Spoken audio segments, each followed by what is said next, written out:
El siguiente segmento tiene contenido o opinión. La entrevista en A Primera Hora. Analizamos los hechos del momento junto a sus protagonistas. Paulina Recalde, ¿cómo le va? ¿Me escucha? Buenos días. Paulina. Buenos días, Fabricio. Lamento mucho la demora, pero estamos en una vida en la que si el wifi quiere, uno está, si no, no. Así tal cual, así tal cual. Gracias. Paulina Recalde, directora de Perfiles de Opinión, ya está con nosotros a esta hora de la mañana. Paulina, qué gusto. A ver, un año después, y desde el punto de vista de la investigación de campo que usted señala, del análisis que hace Perfiles de Opinión, ¿qué nos dejó octubre del 2019? Reflexionando 12 meses después. Paulina Recalde.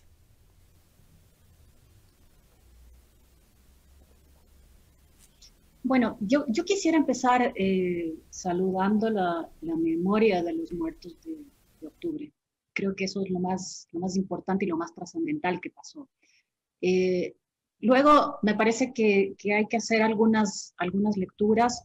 La primera, reconocer el carácter histórico, nacional que tuvo la jornada de movilizaciones de octubre. Reconocerlo como un acontecimiento en la medida en que marcó un antes y un después en la política ecuatoriana. En segundo lugar, reconocer que también significó el volver a posicionar la capacidad de movilización y de organización de la CONAIE, pero también dejar sentada la presencia de otro tipo de organizaciones, me refiero a estudiantes, me refiero fundamentalmente al movimiento de mujeres, esta confluencia.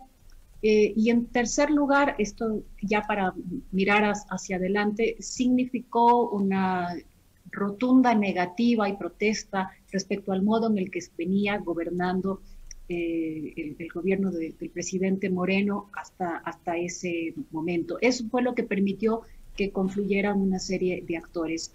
Y el otro elemento que creo que se conecta con mi primer saludo para la memoria de los muertos de octubre es el nivel de violencia que vivió, un nivel de violencia inédito que vivió el país durante esos 10 días. A partir de estos elementos se fueron construyendo una serie de imaginarios, una serie de posiciones respecto a las jornadas de octubre del año pasado. Pero creo que lo más importante que hay que dejar sentado es que Ecuador no va a olvidar lo que se vivió en esos 10 días.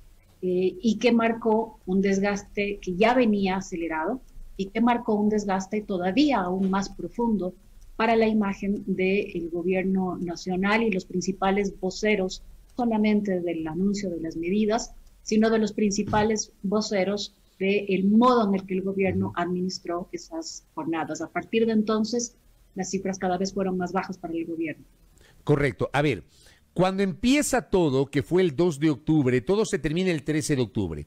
El 1 de octubre se anuncia el decreto ejecutivo 883, el 2 de octubre comienzan las protestas que se desactivan el 13 de octubre. ¿Con qué cifras, no sé si usted tiene a la mano, con qué cifras llega la imagen o la calificación del presidente Moreno a ese 1 de octubre que decreta la eliminación de los subsidios con el decreto ejecutivo 883? ¿Y con qué cifras cierra ese ciclo el 13-14 de octubre, Paulina? Sí, es importante decir que no es que el desgaste viene a consecuencia de octubre, ya encuentra un gobierno desgastado, ya era el 15% el que solamente calificaba positivamente a la gestión del presidente Moreno, ya era igual cifra la que consideraba que el país iba por el camino correcto. Y lo que sucedió posterior a octubre, y desde entonces ha sucedido así, es que las cifras son inferiores al 10%, incluida la credibilidad del presidente, cifras que son realmente las más bajas que hemos visto en términos de credibilidad para un mandatario.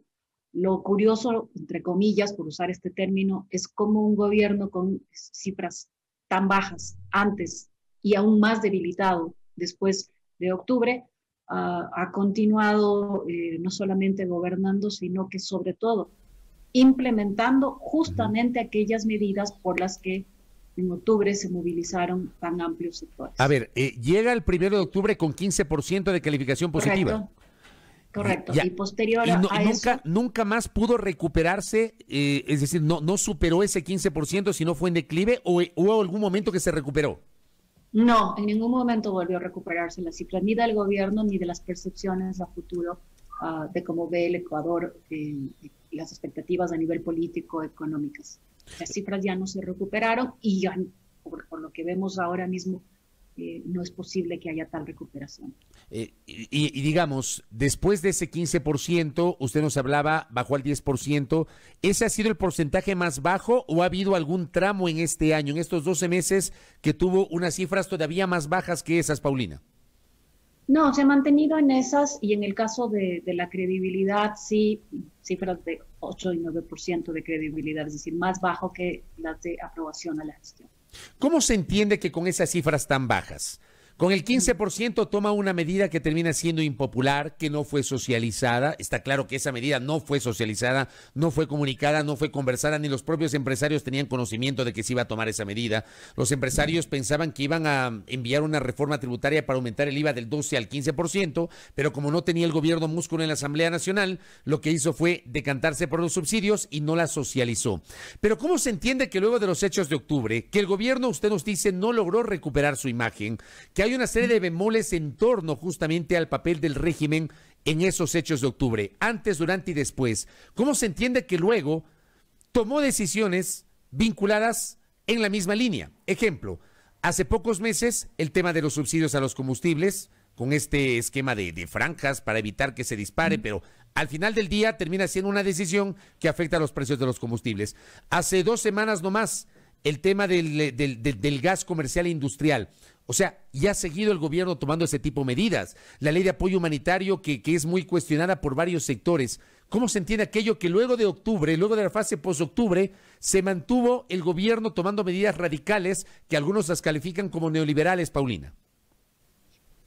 Sí, yo creo que se explica fundamentalmente por 3 elementos. El primero tiene que ver con el grado de violencia, ¿no?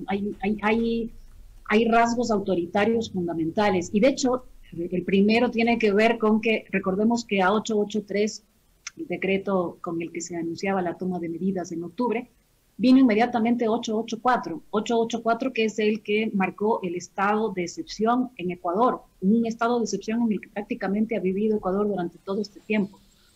Ahí hay una primera señal, hay una señal de violencia que se ha mantenido a lo largo de este tiempo con las advertencias constantes de que cuidado haya señales de oposición. De hecho, hay cuestionamientos incluso hasta el día de hoy del tipo de manifestaciones que se hacen en redes.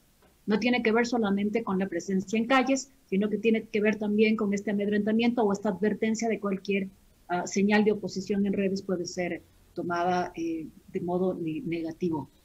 El segundo elemento que creo que es fundamental para ir de lo macro a lo micro es que esto lo hizo pandemia de por medio.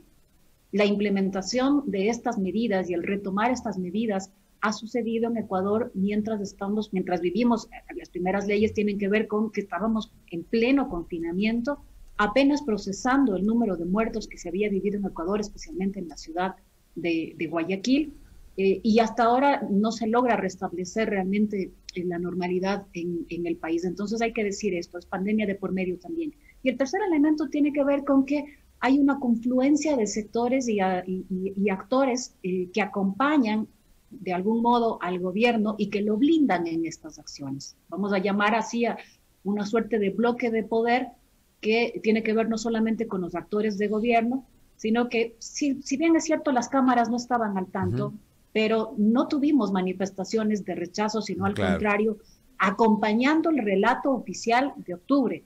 Y lo mismo sucedió con varios otros actores políticos que no alcanzaron siquiera a reconocer la posibilidad de movilizaciones, sino que signaron desde el principio como procesos golpistas, desestabilizadores, se hablaba de saqueadores. Entonces, si no hay un reconocimiento de la movilización, un reconocimiento de los actores sociales, y se compra, para usar estos términos, el relato oficial, incluso esto sucedió de la mano de varios medios de comunicación, Esto es un modo de blindar también, es un modo de darle un peso adicional al gobierno para resistir a las movilizaciones y para legitimar que se haya avanzado con estas medidas que en octubre quedaron tan rechazadas. Estos tres elementos, por lo menos, explican cómo fue posible que se retomaran las medidas de 883. Claro, en una entrevista anterior que tuve aquí en este espacio con el analista político Mateo Martínez, él decía que el gobierno siguió con su agenda aprovechando la pandemia. Por el hecho de la pandemia, bien decía Paulina Recalde, la gente todavía estaba procesando los muertos cuando se tomaron algunas medidas. Y recién hace 3 semanas que se terminó el estado de excepción, como que las cosas ya tienen otro cariz, pero me parece que no hay tal vez la misma fuerza que sí hubo en octubre del año pasado, Paulina. No, porque además hay que decir siempre que las movilizaciones de esta naturaleza, como la histórica que vivió Ecuador, tienen un carácter excepcional en la medida en que una serie de elementos confluyen. Eso no significa que no haya capacidad o que las movilizaciones no vayan a seguir sucediendo, si es que ese es el tono en el que sigue gobernando Ecuador.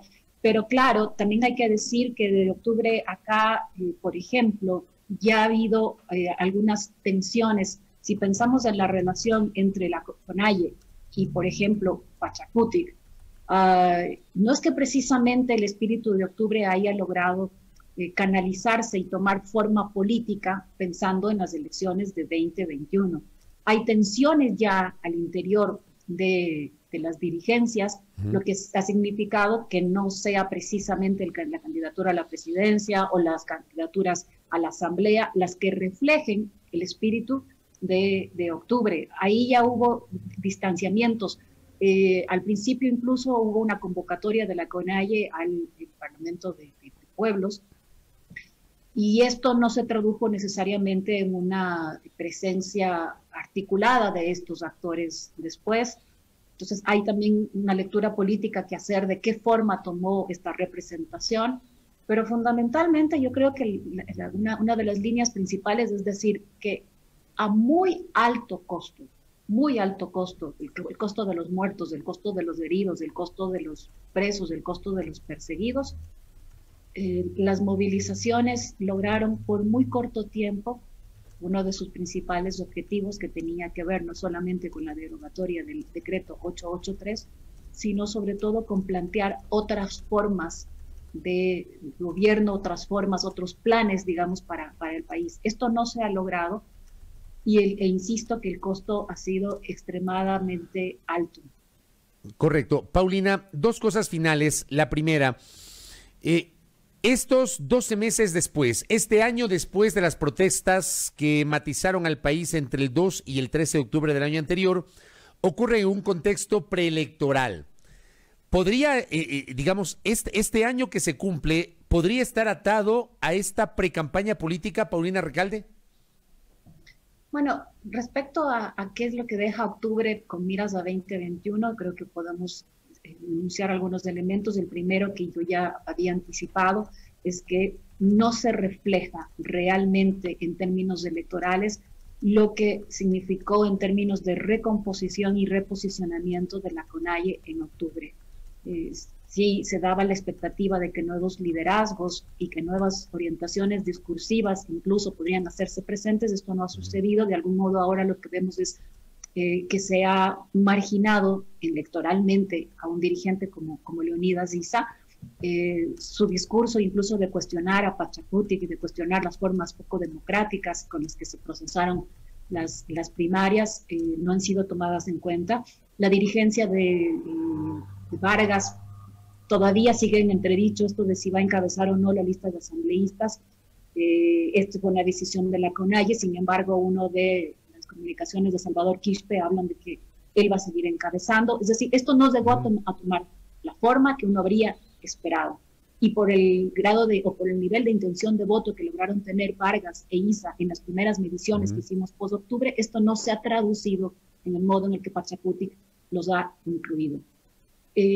Lo que sí está claro es que Octubre dejó posicionado que ya no había un solo actor de oposición al gobierno, es decir, ya no se miraba solamente a la ARC, se amplió el rostro de los actores de oposición y esto significó seguramente uno de los elementos que hizo que haya una alianza en la derecha, sabiendo que podría fortalecerse la vecina orilla, la de la izquierda. Uh-huh. Y un tercer elemento que va a quedar presente siempre es este imaginario de la posibilidad de movilización y el rechazo al modo en el que se venía gobernando. Esto va a tener que tomar forma en las elecciones y va a tener que tener forma en las candidaturas. Es decir, incorporar aquello en las candidaturas que se sientan uh-huh. de algún modo sintonizadas con Octubre, tomar lectura de que no era así que se quería entre toda población, no era así que se quería que se siga gobernando, no solamente ahora, sino para el próximo periodo de gobierno. No tiene la forma política que se habría esperado. No es Pachacutic en este momento la expresión de lo que se vivió en octubre, eso queda claro. Pero hay un imaginario allí que queda signando y que hay que ver cómo evoluciona en las nuevas dirigencias de la CONAIE. Lo último, Paulina Recalde, ¿tenemos cifras actualizadas, lo más actual respecto de calificación, de gestión y credibilidad del presidente de la República? No, las vamos a medir justamente en los próximos días. Ahora no tenemos cifras actualizadas. Recordemos que con la pandemia de por medio y tomando en cuenta que nosotros medimos en hogares, hay que tener la pausa y tomar por primero los cuidados en términos de salud y hacer luego los levantamientos. Lo más, digamos... En mi opinión, estamos esperando eso. Correcto. Lo último que tienen entonces es 10% de calificación, 8% de credibilidad. Correcto. Correcto. Paulina, gracias por el tiempo. Le vamos a seguir molestando. Luego mejoró la conectividad, aunque tuvimos el retraso, pero ya habrá tiempo para seguir conversando porque se viene una campaña y en esa campaña siempre es interesante su criterio. Gracias por el tiempo. Con mucho gusto. Gracias. Gracias, Fabricio. Buen día. Muy amable. Paulina Recalde, directora de Perfiles de Opinión, aquí en A Primera Hora, conversando con nosotros justamente sobre este año después, el año después de las protestas de octubre. Miren ustedes, me pareció interesante, ¿no? El presidente Moreno llegó a las protestas de octubre con el 15% de calificación positiva y su imagen no mejoró. De hecho, se mantuvo el declive. Y en la última medición de perfiles, en eso me parece que las empresas encuestadoras se han puesto, digamos, tienen cifras similares, ¿no? Perfiles habla del 10% de calificación positiva a la gestión y del 8% de credibilidad.